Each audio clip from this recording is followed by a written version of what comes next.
ஒரு ஊர்ல நாயக் பட்டேல்ங்கிற ரெண்டு நண்பர்கள் இருந்தாங்க. ரெண்டு பேருமே நிலக்கரி சுரங்கத்துல வேலை பார்த்துட்டு இருந்தாங்க. தினமும் காலையிலேயே வந்து ஷிஃப்ட் ஆகுற வரைக்கும் அந்த சுரங்கத்திலே இருந்தாங்க. நாட்கள் மாசங்களா கடந்து போகுது. ஒரு நாள் நாயக் பட்டேல் ரெண்டு பேரும் ஃபேக்டரி கிட்ட இருக்கிற டீ கடையில உட்காந்து இப்படி பேசுறாங்க. அண்ணே 2 டீ. சரி தம்பி, அப்படியே அந்த டபுள் ரொட்டியும் கொடுத்துருங்கண்ணே. சரி. இன்னும் சொல்லிக்கிட்டு இருக்கும்போதே நாயக் கண்ணு பக்கத்திலே உட்கார்ந்திருந்த தாசுங்கிற பெரியவர் மேல விழுது. அவரை பார்த்து, அண்ணே என்னாச்சு, ஏன் கவலையா உட்காந்துருக்கீங்க? என்னன்றா சொல்றது, 20 வருஷமா இந்த ஃபேக்டரியில வேலை செய்கிறேன். எல்லாருக்கும் கோழி கூவுனா விடியும், ஆனா எனக்கு மட்டும் இந்த நிலக்கரி ஃபேக்டரி சைரன்ல தான் விடியுது. இப்போ என்னாச்சுனே? என்னடா சொல்றது மாவனே, எனக்கு 2 பிள்ளைங்க, ஒன்று பையன் இன்னொன்று பொண்ணு. இது வரைக்கும் சம்பாதிச்ச காசுல மகனை படிக்க வைக்கிறதா இல்லை மகளை தான் கல்யாணம் பண்ணி கொடுக்குறதா, ஏதாவது ஒன்று தான் பண்ண முடியும். இப்படி ஒன்று பண்ணிட்டு ஒன்று பண்ணாமல் விட்டா அவங்க வாழ்க்கை என்ன ஆகுறது?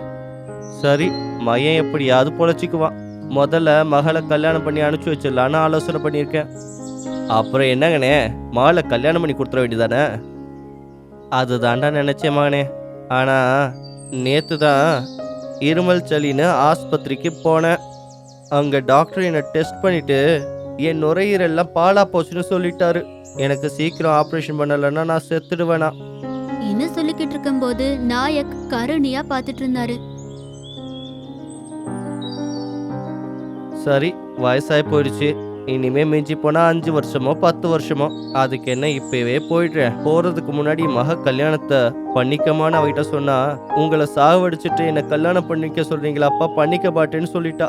இன்னும் சொல்லிக்கிட்டு இருக்கும் போதே நாயக் பட்டேலோட கண்கள் கலங்குச்சு. கண்ணீரை நிறுத்திக்கிட்டே, என்ன செய்யறது சொல்லு, சாகிறதுக்கு முன்னாடி என் பொண்ணு கல்யாணத்தை பண்ணி என் பையனை ஒரு நல்ல நிலைமையில நிற்க வைக்கலான்னு பார்த்தேன். அது நடக்காது போல. இன்னும் சொல்லிக்கிட்டு இருக்கும் போதே நாயக் தாஸோட தோள் மேல கைய போட்டு ஆறுதல் சொன்னாரு. பாருங்கண்ணே, வாழ்க்கை நம்மளுக்கு என்ன எழுதியிருக்குன்னு யாருக்குமே தெரியாதுண்ணே. நம்ம வாழ்க்கை அதோ அந்த நிலக்கரிக்குன்னு எழுதியிருக்கும் போல. இப்போ ஏன் பிள்ளைங்களை பற்றி கவலைப்படுறீங்க? அவங்க வாழ்க்கை நல்லதாக தான் இருக்கும். அவங்கள பற்றி கவலைப்பட்டு உங்கள் உடம்ப கெடுத்துக்காதீங்க. முதல்ல ஆப்ரேஷன் பண்ணிக்கங்க. வாலண்டியர் ரிட்டைர்மெண்ட் வாங்கிக்கிட்டு உங்கள் வேலையை உங்கள் மகனுக்கு கொடுங்க. என் வாழ்க்கையை தான் இந்த நிலக்கரியில் அழிச்சேன். இப்போ என் மகனையும் இந்த நிலக்கரியில் கொண்டு வர்றதுக்கு ரொம்ப பயமாக இருக்குடா மவனே. அப்படிலாம் நினச்சா நடக்குமானே? வாங்கனே போலாம். இன்னும் சொல்லிட்டு 3 பேரும் அங்கிருந்து எந்திரிச்சு போயிட்டே இருந்தாங்க. நாயக் பட்டேல் 2 பேரும் அவங்க ஷிஃப்ட்டை கம்ப்ளீட் பண்ணிக்கிட்டு சைக்கிள் மேல வீட்டுக்கு வந்துட்டு இருக்கும்போது வழியில, மாமா, தாசு சொன்னது நிஜம்தானா? ஆமா, அதுக்கு என்ன செய்யறது, நம்ம வாழ்க்கை அவ்வளவுதான். இன்னும் பேசிக்கிட்டே சைக்கிள் மிதிச்சிட்டு இருந்தாங்க. நாயக் அவங்களோட வீட்டுக்கு வந்தாரு. வீட்டுக்கிட்ட அவரோட பொண்டாட்டி காவேரியும் அவரோட மகன் சிவாவும் 2 பேரும் நாயக்காக எதிர்பார்த்துட்டு இருந்தாங்க. நாயக் வந்ததுமே சிவா, அப்பா, இன்னும் சொல்லிக்கிட்டே போய் நாயக்க புடிச்சுக்கிட்டான். என்னடா இன்னும் தூங்கலையா? தூக்க வருதுன்னு சொன்னா சாப்பிட்டுட்டு தூங்குடான்னு அம்மா தான் உட்கார வச்சிருக்காங்க. ஏன்டா ஏன் இன்னும் சாப்பிடல? நீ வந்ததுக்கு அப்புறம் எல்லாரும் சேர்ந்து சாப்பிடலான்னு சொன்னாங்க, அதுதான் உட்கார்ந்துருக்கோம். அப்படியா? அப்ப வா, நான் போய் கால் கையை கழுவிட்டு வர்றேன், நீ போய் உட்காரு. சரி. இன்னும் சொல்லிக்கிட்டே அங்கிருந்து போயிட்டாரு. நாயக்கும் போய் அவரோட கால் கைய கழுவிட்டு வந்து உக்காந்தாரு. காவேரி அவங்க 2 பேருக்கும் பரிமாறிக்கிட்டே, அம்மா நீங்களும் வச்சு சாப்பிடுங்கம்மா. நீங்க சாப்பிட்டதுமே சாப்பிடுறேன், நீங்க முதல்ல சாப்பிடுங்க. அப்படிதான். இன்னும் சொல்லிட்டு சாப்பிட்டுட்டு இருந்தாரு. சுப்பைய மாமன் வீட்டுக்கு வந்தாரு. இந்த மாசம் பைசாவை எப்ப குடுக்குறீங்கன்னு கேட்டாரு. நாளை கழிச்சு கொடுத்துடலாம், சம்பளம் வந்தோனியே. அத சொல்லிதான் அனுப்புனேன்.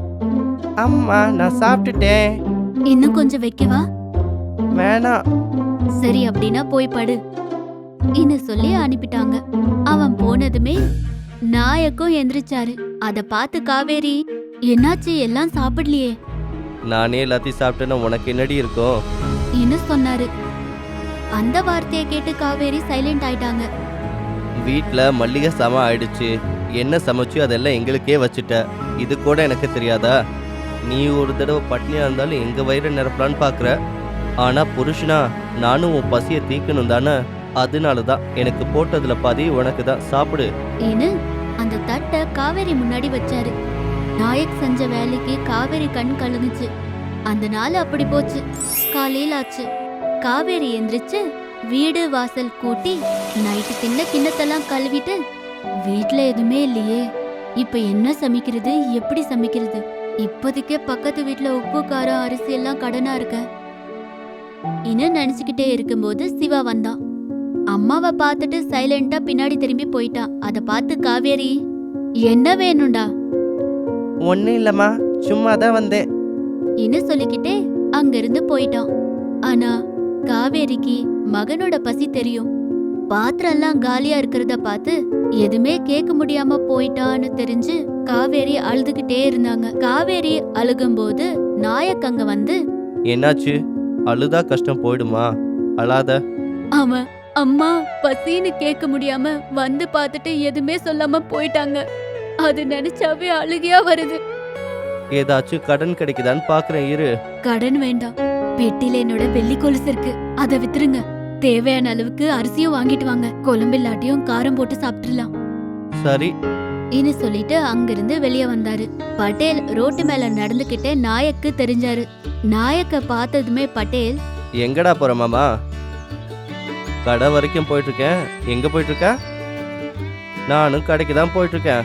இன்னும் சொல்லிக்கிட்டு இருக்கும்போது தூரத்துல ஒரு வெத்தலை கடையில எதுவும் வாங்குற மாதிரி தெரியல, எதுவும் திங்குற மாதிரியும் தெரியலங்கிற ஒரு பாட்டு போகுது.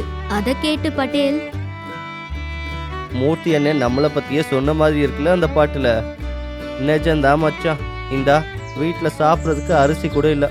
உன் தங்கச்சி வெள்ளி குலுசை கொடுத்துருக்கா, வித்து அரிசி வாங்கிட்டு வர சொல்லி. வாங்குற சம்பளம் எல்லாம் விலைவாசியிலே போயிடுச்சுன்னா ஒரு நேர சாப்பாட்டுக்கு கால் கொலுசையும் தாலியும் விற்க வேண்டியது தான். 1 ரூபா சம்பளத்தில் கூடுச்சுன்னா என்ன விலை 10 ரூபாயா கூடுது. அப்போ என்ன செய்யறது? சாப்பிடாம இருக்க முடியாதுல்ல. ஏதாவது ஒன்று செஞ்சு எப்படியாவது பிழைக்கணும்ல. சம்பளத்தை கூட்ட சொல்லி போராட்டம் பண்ணுவோம் மாமா. அட, என்ன கூடுனாலும் என்னடா லாபம்? சம்பளம் கூடின உடனேயே பொருட்கள் விலையும் கூடிடுது. இது அவனுக்கு தான், அது இவனுக்கு தான். அப்படின்னா ஏதாச்சும் ஒன்று விற்று தான் ஆகணும்னு சொல்கிற. அதே தான் மாமா. சரி, நான் இந்த வெள்ளி கொலுசை வித்துட்டு வரேன். வீட்டில் பையன் பசியோட இருக்கான். இன்னு சொல்லிட்டு அங்கிருந்து போயிட்டாரு. பொண்டாட்டியோட வெள்ளி கொலுசை வித்து வந்த காசை வச்சு அரிசி வாங்கிட்டு வீட்டுக்கு வந்தாரு. காவேரி உடனே சாதம் செஞ்சு காரம் போட்டு பையனுக்கு கொடுத்தாங்க. இப்படி நாயக் மாசம் மாசம் சாப்பாட்டுக்காக கஷ்டப்பட்டுட்டு இருந்தாரு. அவரோட கஷ்டம் ஒரு நாள்ல தீர்றது கிடையாது. எவ்வளோ கஷ்டம் வந்தாலும் பயப்படாம முன்னாடி போய்கிட்டே இருந்தாரு.